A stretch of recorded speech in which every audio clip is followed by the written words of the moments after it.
सिंधुदुर्ग जिल्ह्यामध्ये गेले 3-4 वर्ष सातत्याने सिंधुदुर्ग जिल्ह्यातील शेतकरी आणि आम्ही पाठपुरावा करत असतो आणि त्यामुळे जास्तीत जास्त रक्कम ही विमा कंपन्यांकडून शेतकऱ्यांना मिळवण्यासाठी आम्ही यशस्वी होत असतो.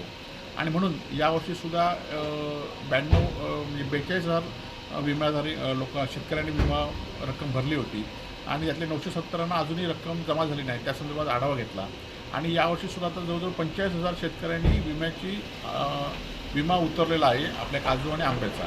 आणि त्यामुळे त्याचे ट्रिगर दर महिन्याला जाहीर करण्याचं आम्ही जिल्हाधिकाऱ्यांना विनंती केलेली आहे. त्याचबरोबर दर महिन्याला आढावा बैठक घेण्याची विनंती केली आणि ते जिल्हाधिकाऱ्यांनी सकारात्मक त्या बाबतीत आहेत. आणि शासनाने 15 डिसेंबरपेक्षा मुदत वाढवतो म्हणून सांगितली, परंतु असं कुठलंही पत्र कृषी विभागाकडे न आल्यामुळे आम्ही शासनावर सुद्धा नाराजी व्यक्त केलेली आहे शेतकऱ्यांनी. कारण हे अजून मुदत वाढली असते. एकीकडे शासन सांगते मुदत वाढली म्हणून, परंतु सध्या अस्तित्वात ही मुदत वाढलेली नाही. त्याचबरोबर जी 56 हवामान केंद्र आहेत ती पण यातली काही हवामान केंद्र असुरक्षित म्हणजे व्यवस्थित नाही आहेत. त्यासंदर्भातसुद्धा लक्ष वेधलं. त्याचबरोबर जवळजवळ प्रत्येक ग्रामपंचायतीमध्ये हवामान केंद्र सुरू करण्यासाठी शासनाने जी आर काढलेला आहे त्याचा आढावासुद्धा जिल्हाधिकाऱ्यांना विनंती केलेली आहे.